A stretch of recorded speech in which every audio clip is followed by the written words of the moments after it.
In this video, we're going to show you how to install pads and rotors on your Hyundai Elantra located behind your front wheels. Using a 21mm socket, loosen and remove your lug nuts.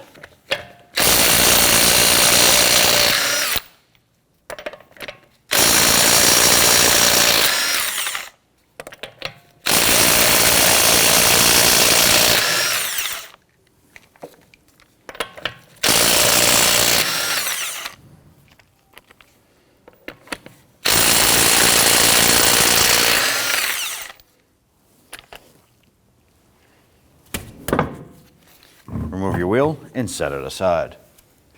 Now I'm going to go ahead and remove our brake caliper and the caliper bracket assembly. Before you do that, it's going to be easier if you just go ahead and crank that wheel off to the side, giving you better access to the back. Now before we go ahead and unbolt these two 14mm bolts, I'm going to go ahead and use a screwdriver. And what I want to do is I'm going to get between the rotor and the caliper and gently pry this. What I'm doing is I'm pushing that piston into the caliper itself. And it doesn't have to go too far. You just want to make sure you have enough room to wiggle this off.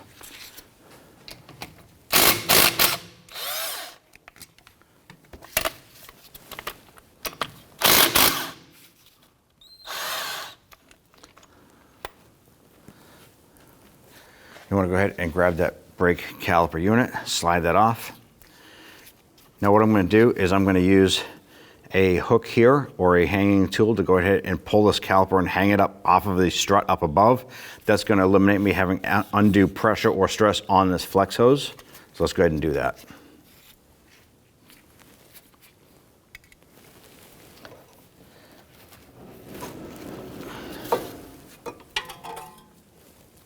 Now we're going to remove our brake pads. Take note of where the squeak tab is here. It's on the inboard pad on the top on this particular model vehicle. You can use a screwdriver if you want to go ahead and work that pad out.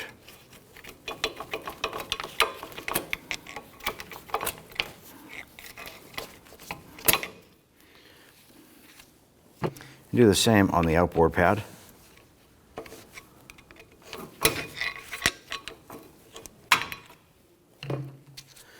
Next thing you want to do is you want to go ahead and remove this bracket itself. So the two bolts, one here and one here. Let's go ahead and loosen and remove those. Using a 17mm socket.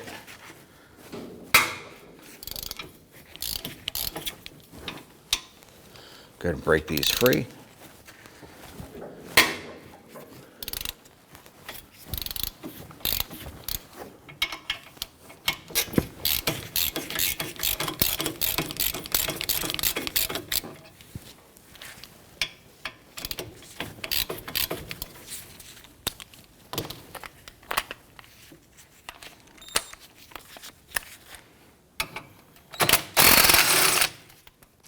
When you remove that upper bolt, the caliper bracket will fall, so be sure to hold that when you remove that.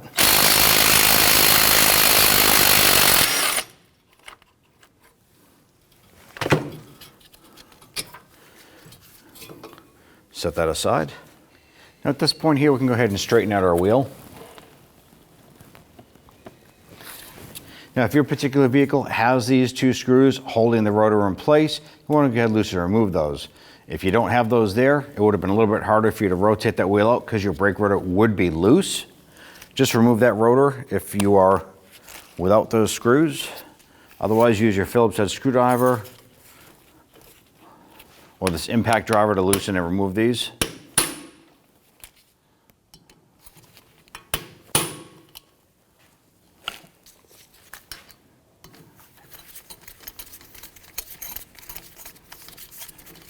If you don't have these, it is not critical to the operation of the brakes. They're simply there from the factory to help retain the rotors to the hub down the assembly line.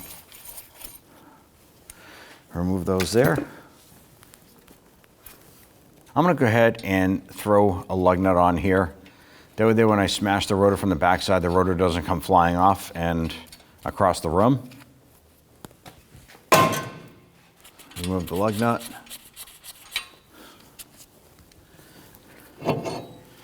Remove the rotor. Next, let's go ahead and clean our hub face where that brake rotor goes. Obviously, our brake rotor was frozen there, so we did have some rust build up here. You can use a wire brush, simply go inside here and just clean that up.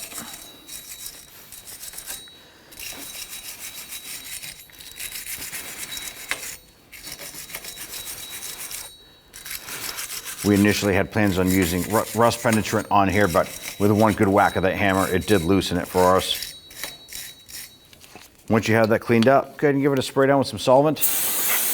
Clean up that old garbage that's on there, and then give it a quick wipe down.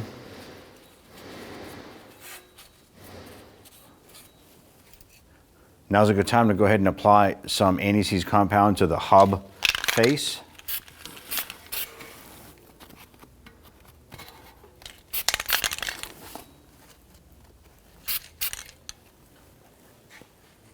Now's the time where you want to go ahead and prep your brake rotor.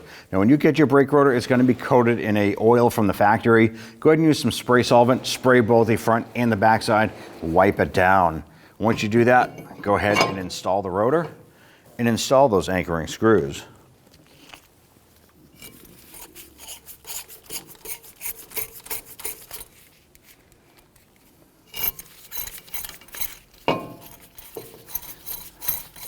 When installing the rotor, you want to make sure that it does fully seat. Meaning when you secure these here, make sure those screws are snug. You want to make sure that that rotor is fully seated here and push on it. Make sure that it doesn't wobble or rock anywhere. Let's go ahead and prep our caliper bracket. We're going to remove our sliders first. You can use a screwdriver or use your hand, whatever you want to do to pop these off.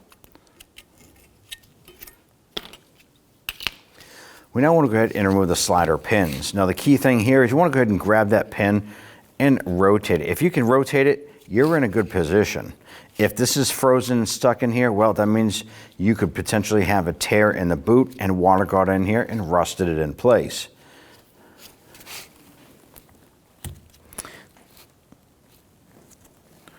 Could just be a little sticky from lack of grease in there. But let's go ahead and pop this one off here. There's a rubber boot. You can see that it's expanding with the pin. You're simply going to pull that back off and slide the pin out. Grab that rubber boot, pinch it at the base, and pull that out. We'll do the same on this side here. So we're able to pull our pin out here. Now this particular pin does have a rubber seal on it, and maybe that didn't have enough of grease on it, or maybe it was just kind of sticking inside. But it is imperative that it does go back in the same port or hole. I'm going to go ahead and take a yellow crayon to go ahead and just mark the caliper, telling me or reminding me that this rubber pin or bushing area goes into this. Go ahead and grab that boot, pinch it, roll that out. You want to go ahead and grab these boots and stretch them out and roll them and look for any tears or any signs of cracking, anything like that. If they are torn, you need to replace these. Do that on both of these. And our boots are in good shape, so we're going to reuse those. Next step is go ahead and use a little bit of spray solvent. Make sure you're wearing safety glasses and put some solvent into the port.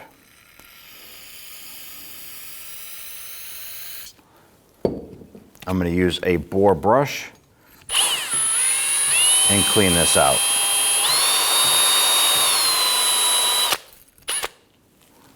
What we're doing is cleaning out any of the old grease. And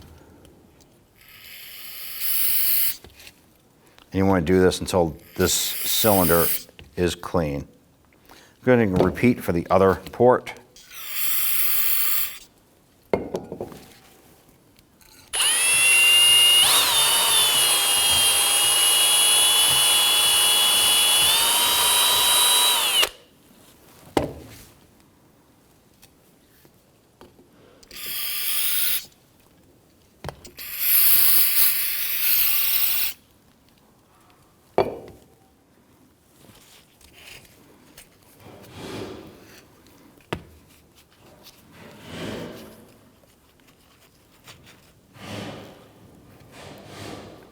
Now that we have our two ports clean, we want to go ahead and clean where the sliders go. Use a bristle brush and simply clean this up. Now, if you have scaly rust on there, you definitely want to use like a flat file or something like that to clean this up. You don't want to have chunks of rust in here. That's going to keep your sliders from sitting flush, and it's going to cause your brake pads to bind up. You do not want that.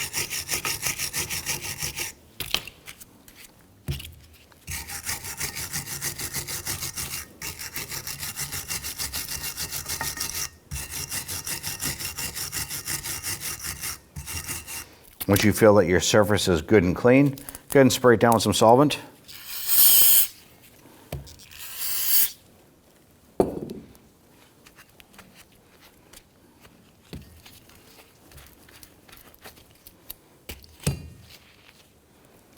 Clean your sliders. In most cases, if you just take a rag, you can clean these right off. You don't even have to spray them with anything. Inspect them for rust, any damage. If this slider or bushing here is torn or missing, for that matter, you can replace these here. That is clean and in good shape. Clean this one here.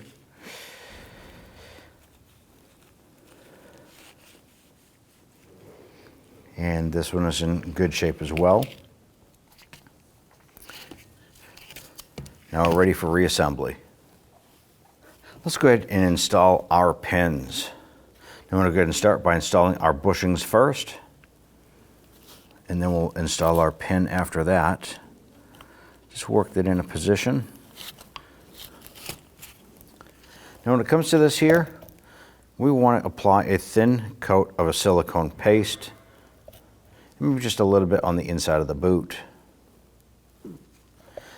Now, more does not mean better when it comes to this here. If you put too much grease on this here, it'll actually hydrolock and you won't be able to push this in. It'll actually push it right back out on you. So go ahead and rotate this, work that into place. And see that's working in nice. Rotate that around and push it in. Now that spins nice and easy, and it's staying put where it's at. I'm going to go ahead and repeat this process for the side here.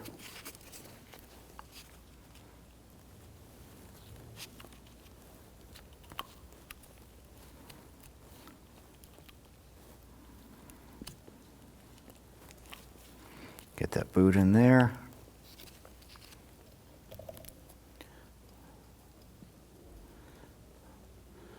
Thin coat of silicone paste on that, and then just a little bit inside the boot.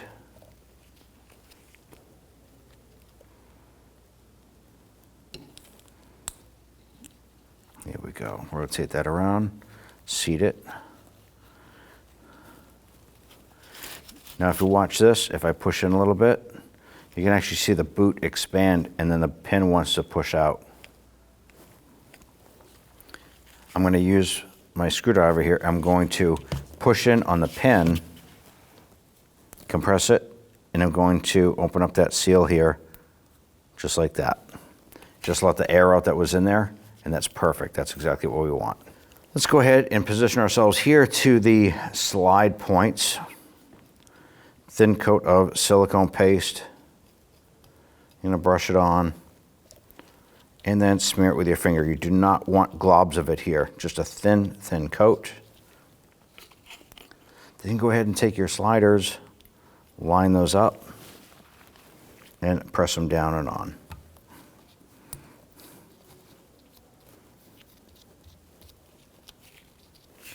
I'm going to flip this over, do the same here.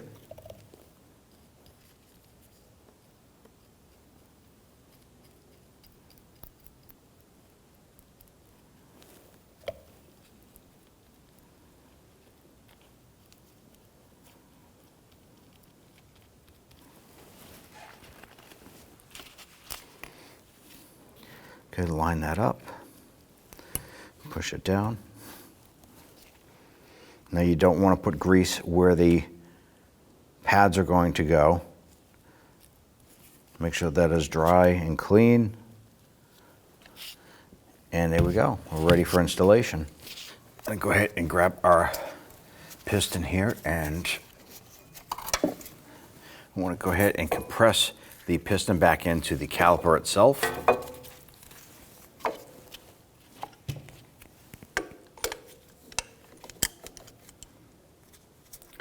want to compress our piston into the caliper until it's flush.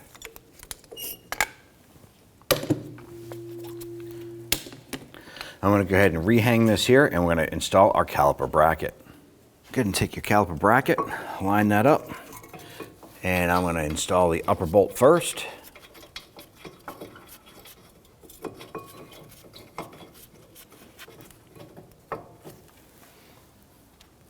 Get that lower bolt started. And once you get them both started, you go ahead and tighten them down.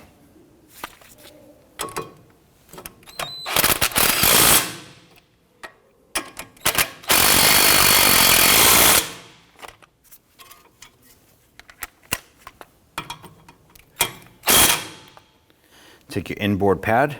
We have our squeak tab positioned on the top.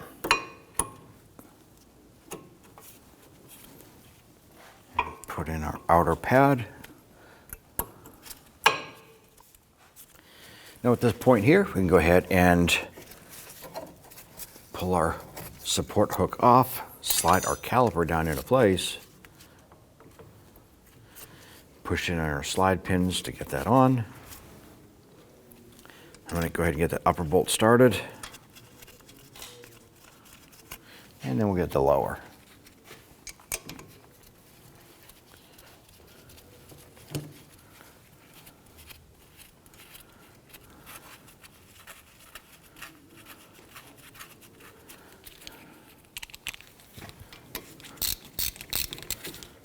Snug those down gently.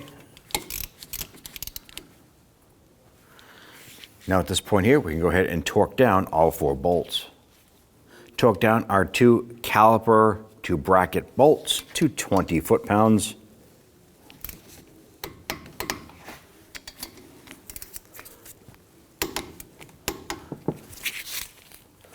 Torque down our bracket to knuckle bolts to 60 foot-pounds.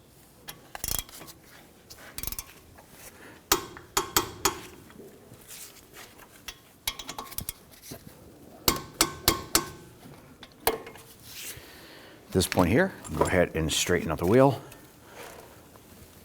You want to go ahead and repeat this process for the other side. Once you're done with that, hop into the vehicle, pump up the brakes. The pedal is going to go to the floor, probably the first 2 to 3 pushes, and then it'll close up these pistons and it'll give you a nice firm brake pedal. You can go ahead and install your wheels and go for a road test. Go ahead and grab your wheel. Go ahead and line that up. I want to go ahead and get all of our lug nuts started by hand first. Once we get them all started, we're going to come back and snug them all down.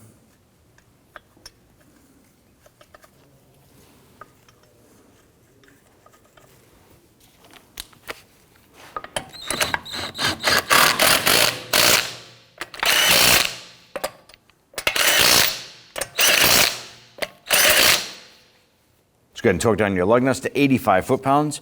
You preferably want to do this in a crisscross pattern.